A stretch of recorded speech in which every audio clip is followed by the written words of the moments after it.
하나님께 순종하는 것이 마땅하니라는 제목으로 같이 하나님 말씀을 나누겠습니다. 조선 말기에 우리나라에 있었던 일입니다. 평양 관찰사 민병석이 예수 믿는 사람 8명을 붙잡았습니다. 그리고 그들에게 예수를 믿지 말라고 가혹한 고문을 하게 됩니다. 그 8명 중에 6명은 고문을 견디지 못하고 자신의 믿음을 버리겠다고 약속합니다. 물론 그것은 저는 진심이 아니라고 생각합니다. 베드로도 죽음이 두려워서 예수님을 3번이나 부인했지만 그것은 베드로의 진심이 아니지 않았습니까? 그 8명 가운데 2명, 한석진과 김창식 성도는 끝까지 예수님에 대한 믿음을 포기하지 않았습니다. 가혹한 고문을 받다가 이 2사람은 기절하기를 여러 번 했습니다. 그 중에서도 특히 김창식 성도는 더 가혹한 고문을 받았습니다. 그 이유가 정말 놀랍습니다. 평양 관찰사가 김창식에게 말합니다. 너는 여기서 나가면 예수를 믿지 않을 것이냐? 김창식 성도가 대답합니다. 무슨 말이요? 내가 예수를 믿는 것은 당연한 일입니다. 저는 나가서 예수를 더 열심히 전할 것이요. 나만 예수를 믿을 것이 아니라 다른 사람들도 나처럼 예수를 믿으라고 권할 것이요. 평양 관찰사는 너무나도 화가 났습니다. 저 천하고 저 미천한 김창식이가 2눈을 똑바로 뜨고 그런 당돌한 말을 하는 것을 보고 평양 관찰사는 너무나도 화가 나서 더 가혹한 고문을 하게 됩니다. 김창식 성도는 사람에게 순종하지 않았습니다. 하나님께 순종했습니다. 오늘 본문 사도행전 5장 29절입니다. 사람보다 하나님께 순종하는 것이 마땅하니라. 사람보다 하나님께 순종하는 것이 마땅하니라. 마펫 선교사님은 이 일에 대해서 조선 정부에 강하게 항의를 합니다. 평양 관찰사는 어쩔 수 없이 김창식 성도를 석방합니다. 김창식이는 몸이 너무 상했습니다. 걸어갈 수도 없었습니다. 기어갔습니다. 사람들은 기어가는 김창식 성도의 등을 몽둥이로 내리쳤습니다. 김창식이는 기어가면서 온몸을 몽둥이로 그 몸을 맞으면서 찬송을 부르면서 기어갔다고 합니다. 서양 선교사들이 조선의 모든 사람들은 다 무시했지만 이 김창식이만 들어오면 자리에서 다 일어날 정도로 김창식의 믿음은 놀라웠습니다. 선교사들은 김창식에게 별명을 지어주었습니다. 조선의 바울 김창식. 나중에 이 사람은 조선 최초의 목사가 되지요. 김창식 목사님입니다. 우리 믿음의 조상들은 그렇게 예수를 믿었습니다. 죄송합니다. 제가 지금 목감기가 또 와서 소리가 좋지 않음을 양해해 주시기 바랍니다. 오늘 본문의 배경도 비슷합니다. 베드로가 열정적으로 예수 그리스도를 전했습니다. 베드로가 또 병든 자를 위해서 기도했습니다. 그러자 병든 자가 나았습니다. 귀신이 떠나갔습니다. 수많은 사람들이 예수를 믿게 되었습니다. 그 수가 3,000명, 5,000명이 되었습니다. 유대 종교 지도자들의 마음속에 시기심이 일어납니다. 소위 랍비라고 불리는 자들입니다. 대제사장들과 사두개인들이었습니다. 그들이 백성들에게 설교를 할 때는 백성들이 콧방귀도 끼지 않았는데 저 미천한 베드로라는 사람이 저 무식한 어부가 하나님의 말씀을 전하니까 놀라운 역사가 일어나는 것을 보고 그들의 마음속에 말할 수 없는 질투와 시기심이 일어났습니다. 이제 종교 지도자들과 사도들의 본격적인 갈등 구조가 시작됩니다. 여러분이 예수님을 잘 믿으면 인간관계가 좋아질까요? 사람들과의 관계가 회복될 것 같습니까? 아닙니다. 여러분들이 예수님을 잘 믿으면 주변 사람들과 갈등이 일어납니다. 특히 가족들과 불화가 나타납니다. 아들이 아버지와 불화합니다. 딸이 어머니와 불화합니다. 며느리가 시어머니와 불화합니다. 마태복음 10장 35절 예수님 말씀입니다. 내가 온 것은 사람이 그 아버지와 딸이 어머니와 며느리가 시어머니와 불화하게 하려 함이니. 예수 믿는 믿음 때문에 가족끼리 서로 원수가 되기도 합니다. 마태복음 10장 36절 예수님 말씀입니다. 본문 말씀, 마태복음 10장 36절 말씀 없습니까? 네. 사람의 원수가 자기 집안 식구리라. 아무 상관없는 사람보다 오히려 내 사랑하는 가족이 우리를 핍박합니다. 마음 아픈 일이지요. 여러분, 예수를 믿는데 사람들과의 갈등이 없습니까? 불화가 일어나지 않습니까? 그러면 예수를 제대로 믿지 않고 있다는 증거입니다. 우리가 예수님을 진정으로 믿게 되면 주변 사람들과의 갈등이 시작됩니다. 그것은 예수님 말씀입니다. 예수님을 믿는데 왜 이런 갈등이 일어나는 것일까요? 그것은 크게 두 가지 이유가 있습니다. 첫 번째는 가치관의 차이입니다. 불신자는 이 가치관이라는 것은 그냥 쉽게 말하면 내가 내 삶을 살아가는데 어디에 인생의 가치를 두고 살아가느냐, 그런 뜻입니다. 불신자는 보통은 세상 부귀영화의 가치관을 두고 살아갑니다. 그렇지요. 돈을 많이 벌고 아니면 성공을 하거나 높은 자리에 올라가는 것이 그들 삶의 가치관입니다. 그것이 나쁘다는 것은 결코 아닙니다. 예수 믿는 사람들의 가치관은 하나님의 나라, 천국입니다. 가치관이 달라도 너무 다릅니다. 대화가 되지 않습니다. 서로 이해할 수 없습니다. 둘째로 갈등이 일어나는 이유는 영적인 문제 때문입니다.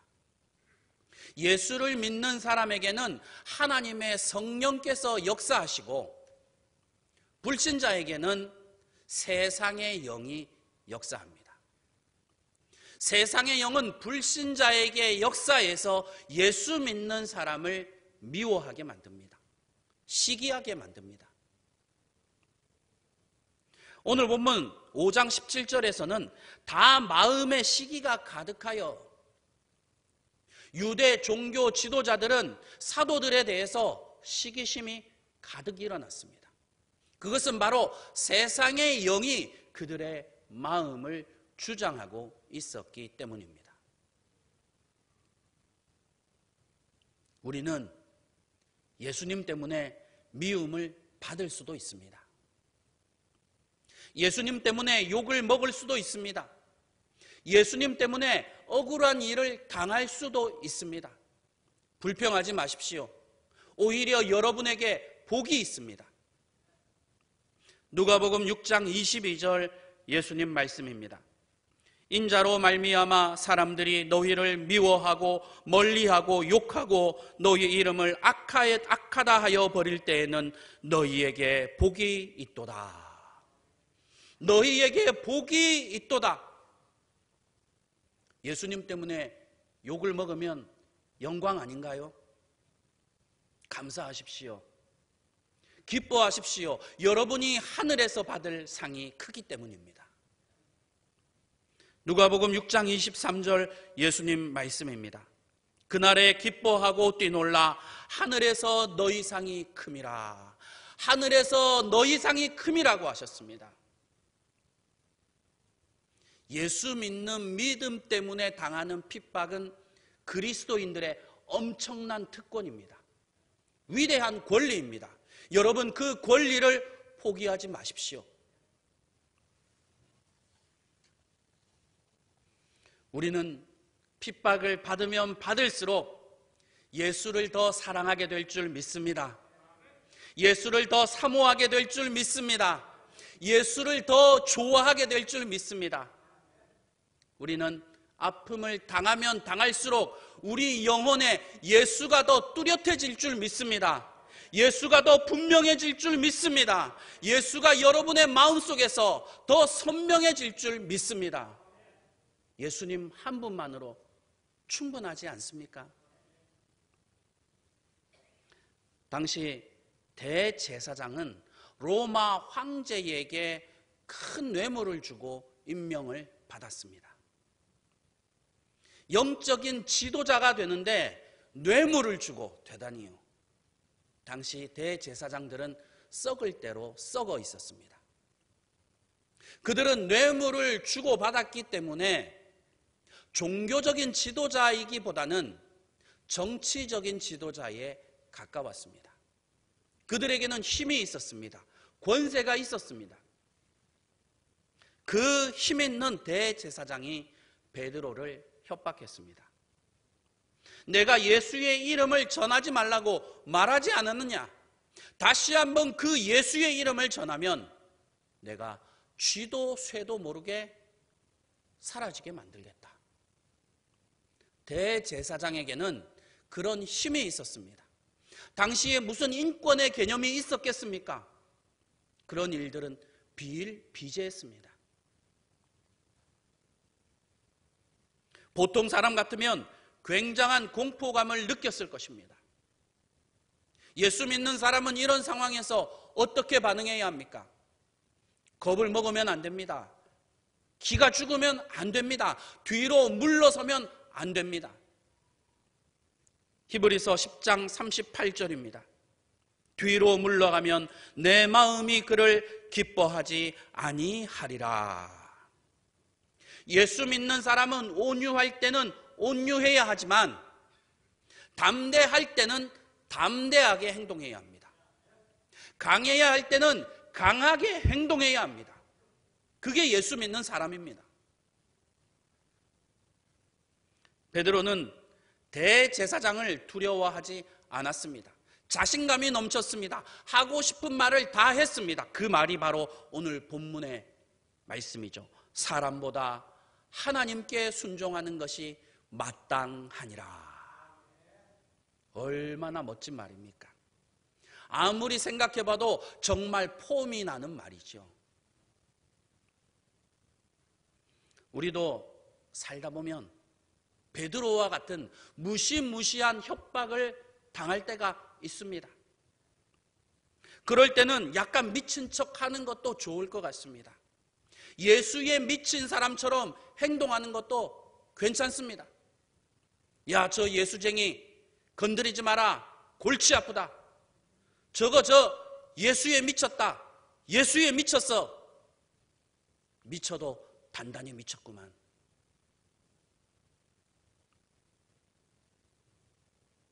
여러분, 우리는 이런 말을 듣고 싶습니다.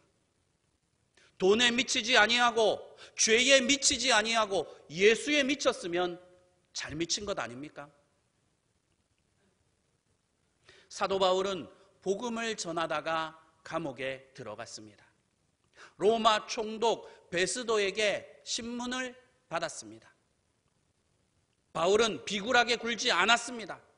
구차하게 변명하지 않았습니다. 그는 소리를 치며 예수를 전했습니다. 목이 쉬도록 예수를 증언했습니다. 미친 사람처럼 침을 튀겨가며 예수를 말했습니다. 로마 총독 베스도가 바울의 모습을 보고 이렇게 말했습니다. 사도행전 26장 24절입니다. 베스도가 크게 소리내어 이르되 바울아 내가 미쳤도다. 바울아 내가 미쳤도다. 맞습니다, 여러분. 바울은 예수에 미친 사람이었습니다. 우리도 바울처럼 예수에 미쳐야 할 줄 믿습니다. 제가 약 20살 때 일이었습니다. 제 고향 교회는 아니고요. 집 근처에 경화 장로교회가 있었습니다. 우연히 그 교회를 지나가는데 부흥의 현수막이 붙어 있었습니다. 은혜를 받고 싶었습니다. 사모하는 마음으로 그 경화 장로교회를 들어갔습니다. 거기서 부흥 강사 목사님의 그 설교가 제 인생을 완전히 변화시켰습니다. 그 부흥 강사 목사님의 친구 목사 이야기였습니다. 그 목사님은 예수님을 너무너무 사랑하셨답니다. 그래서 그 목사님은 항상 이렇게 말씀을 하셨대요. 나는 예수님처럼 살고 싶어. 나는 죽을 때도 예수님처럼 33살에 죽을 거야. 그 목사님은 자기 말대로 기도대로 33살에 병들어 죽었습니다. 저는 그 말씀을 듣고 충격을 먹었습니다. 아, 예수님을 저렇게까지도 사랑할 수 있구나. 번개가 제 머리를 치는 것 같았습니다. 그래, 바로 이거야. 바로 이거였어. 예수구나. 예수였어. 저는 그 이후로 예수에 미쳐서 살았습니다. 예수에 실성한 사람이 되었습니다. 제 마음속에는 예수밖에 없었습니다. 제 꿈은 예수였습니다. 제 야망도 예수였습니다. 제 뜻을 예수에 두고 살았습니다. 살아도 예수님을 위해서 살고 싶었습니다. 죽어도 예수님을 위해서 죽고 싶었습니다. 저는 요즘 목사님들처럼 설교를 잘하지는 못하지만 그래도 설교할 때마다 예수를 전하려고 노력을 했습니다. 저는 거룩한 목사가 되고 싶진 않습니다. 저는 사람들에게 둘러싸인 인기 있는 목사가 되고 싶지도 않습니다. 제가 바라는 소원은 단 한 가지입니다. 제 설교를 듣고 청중들의 가슴 속에 예수가 충만하게 되는 것. 그런데 그게 말처럼 쉽지는 않더라고요. 오늘 19절을 보니까 주의 사자가 밤에 옥문을 열고 끌어내어 이르되 천사가 나타나서 감옥에 갇힌 사도들을 풀어주었습니다. 여러분 혹시 베드로처럼 마치 감옥에 갇힌 것과도 같은 소망 없는 인생을 살고 계시는 분이 계십니까? 걱정하지 마십시오. 하나님께서 천사를 보내주십니다. 천사 같은 사람을 보내주십니다. 인생의 감옥문을 열어주실 줄로 믿습니다. 천사들을 보내주시다니요.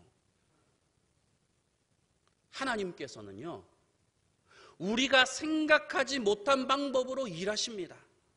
우리가 상상하지 못한 방법으로 역사하십니다. 이것을 기적이라고 합니다. 여러분, 기적을 믿으십니까? 아니면 기적을 믿지 못하시는 분도 계십니까? 기적을 믿으셨으면 좋겠습니다. 기적을 믿어야 합니다. 성경은 기적의 책입니다. 성경은 기적으로 도배되어 있습니다. 모든 것이 다 기적입니다. 창세기부터 요한계시록까지 모든 말씀은 기적으로 적어져 있습니다. 성경에서 기적을 빼면 남는 것이 없습니다. 민수기 11장의 내용입니다. 이스라엘 백성이 광야에서 40년을 방황했습니다. 갑자기 고기가 먹고 싶어졌습니다. 고기를 달라고 아우성을 쳤습니다. 여러분, 광야 한복판입니다. 거기에 무슨 정육점이 있는 것도 아니고 하나님을 원망했습니다. 모세를 원망했습니다. 우리에게 고기를 달라. 고기를 주지 않으면 우리가 다시 이집트로 돌아가겠다.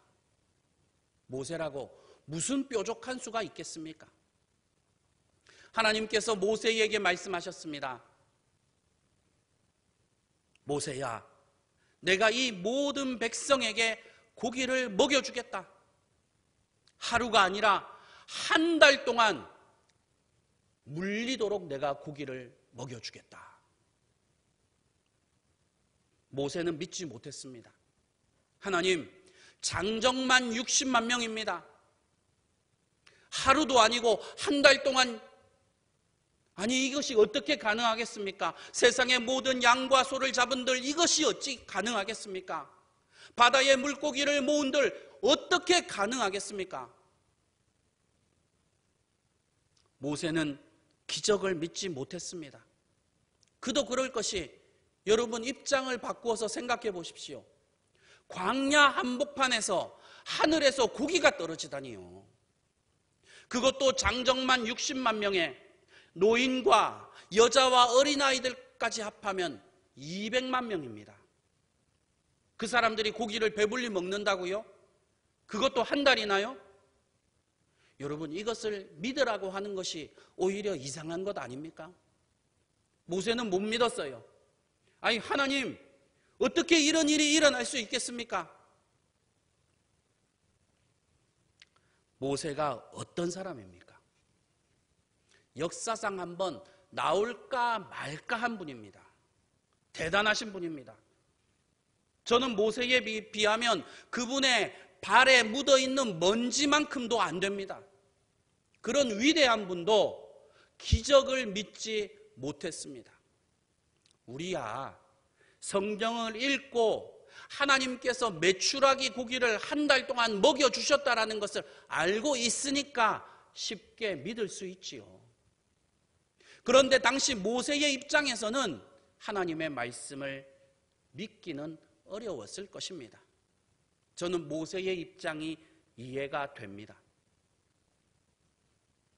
올해 2월 23일 호주에서 일어난 사건입니다. 호주의 라자마누라는 도시에 하늘에서 물고기가 수천 마리가 땅에 쏟아졌습니다. 여러분 믿으십니까? 또 이거는 또 쉽게 믿으시더라고요. 이런 기상현상은 아주 드물기는 하지만 실제로 종종 일어나는 일입니다. 강력한 토네이도가 바닷속에 있는 물과 물고기를 갑자기 공중으로 끌어올립니다. 그러면 그 공중에서 물고기가 얼어있는 상태로 한동안 있게 됩니다. 토네이도의 세력이 약화되면 그때 얼어있는 그 신선한 물고기가 땅에 쏟아지는 겁니다. 여러분, 물고기가 하늘에서 떨어지는 것이 더 쉽겠습니까? 아니면 메추라기가 하늘에서 떨어지는 것이 더 쉽겠습니까? 메추라기가 더 쉽지 않나요? 아니, 물고기가 하늘에서 떨어진다는 거 여러분 우리가 믿을 수가 있습니까? 하늘에서 물고기도 떨어지는데 하물며 하늘에서 메추라기가 떨어지는 것은 믿을 수도 있는 것 아닙니까? 하나님께서 한다고 하시면 믿어야 하는 것 아닙니까? 기적이라는 것이 인간이 생각할 때의 기적이지 하나님께서 생각하실 때는 쉬운 일입니다. 자연스러운 일입니다. 인간의 입장에서 기적이 어려운 일이지 하나님 입장에서는 손바닥 뒤집기보다 더 쉽습니다. 전능하신 하나님께 어려운 일이 어디 있겠습니까? 하나님께서 하시고자 하시면 못하실 일이 없습니다. 저는 성경의 모든 말씀을 다 믿지만 딱 한 가지 못 믿는 것이 있습니다. 그거 하나는 못 믿는 것이 있어요. 어떤 목사님이 그러시더라고요. 성경을 보면 대제사장 가운데 새색시가 있답니다. 대제사장은 남자만 가능하거든요. 근데 여자가 그것도 새색시가 대제사장이라니, 아무리 성경을 읽어봐도 새색시가 대제사장이 됐다는 구절은 없어요. 아니래요. 있대요. 그게 누구냐면 멜기세덱이랍니다. 멜기세덱. 그 세덱은 아닌 것 같은데, 여러분, 농담은 농담으로 받아주십시오. 너무 진지하게 생각하시면 안 됩니다. 여러분은 정말 성경의 모든 말씀을 믿으십니까? 믿으셨으면 좋겠어요. 믿으셔야 하고요. 그런데 목사님, 저는 도저히 성경이 안 믿어집니다. 괜찮습니다. 모세도 못 믿었습니다. 아니, 믿으려고 하는데 안 믿어지는 것을 어떻게 합니까? 제가 꿀팁을 하나 드리겠습니다. 머리로는 안 믿어져도 믿음을 입으로 시인하면 됩니다. 로마서 10장 10절입니다. 입으로 시인하여 구원에 이르느니라. 입으로 시인하여 구원에 이른다고 하셨습니다. 여러분, 머리로는 도저히 믿어지지 않더라도 예수님 믿습니다. 예수님 믿습니다. 믿습니다. 믿습니다. 예수님께서 불쌍히 여겨주십니다. 긍휼히 여겨주십니다. 믿음을 부어주십니다. 말이 얼마나 중요합니까? 인간관계의 90%가 언어입니다. 남에게는 나쁜 말보다는 좋은 말을 해주어야 합니다. 예를 들어 못생긴 사람이 있습니다. 나는 예수님께서 진실을 말하라고 하셨으니까 나는 진실만 전해야지. 너 참 못생겼구나. 그런 바보가 세상에 있습니까? 상대방이 얼마나 기분 나쁘겠어요. 여러분, 잘생긴 사람에게 못생겼다고 하면 기분이 하나도 안 나쁘지요. 우리 다 경험했잖아요. 우리는 누가 못생겼다라고 해도 하나도 기분 안 나쁘시죠? 여기 다 장동건, 송중기, 김태희, 다 미남 미녀들밖에 없잖아요. 그런데요, 못생긴 사람한테 못생겼다라고 하면요, 되게 기분이 나쁩니다. 그렇죠? 구태여 못생겼다라고 말할 필요는 없습니다. 상대방 얼굴이 못생겼어도 말을 좋게 해야 합니다. 너 참 얼굴에 개성이 있구나. 너 참 매력 있는 얼굴이야. 요즘 인기 있겠다. 그런 얼굴이야. 여러분, 얼마나 듣기 좋습니까? 아부를 떨라는 것은 아닙니다. 그런데 아부 좀 떨면 어떻습니까? 지나치지만 않으면 됩니다. 적당한 아부는 인간관계에 큰 도움이 된다라고 합니다.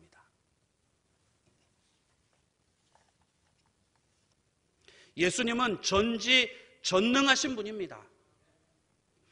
예수님은 모든 것을 알고 계시는 줄로 믿습니다. 예수님은 모든 것을 보고 계시는 줄로 믿습니다. 예수님은 모든 소리를 다 듣고 계시는 줄로 믿습니다. 우리가 무심코 내뱉은 말 한마디라도 예수님은 다 듣고 계십니다. 왜냐하면 전지전능하신 분이거든요. 예수 믿는 사람은 말 한마디를 하더라도 예수님께서 들으시기에 좋은 말을 해야 합니다. 지혜로운 말을 해야 합니다. 잠언 20장 15절 말씀입니다. 지혜로운 입술이 더욱 귀한 보배니라. 지혜로운 입술이 귀한 보배라고 하셨습니다. 예수님께는 아부 좀 떨어도 괜찮을 것 같습니다. 솔직히 말하면 찬양도 아부를 떠는 것 아닙니까? 예수님 참 대단하신 분이네요. 예수님 정말 위대하신 분이네요. 예수님 정말 굉장하신 분이네요. 예수님 정말 최고예요. 예수님 정말 너무너무 좋아요. 이게 찬양 아닙니까? 찬양은 주님께 아부하는 것입니다. 아부라고 하니까 조금 듣기에 그렇지만 찬양은 거룩한 아부입니다. 신성한 아부입니다.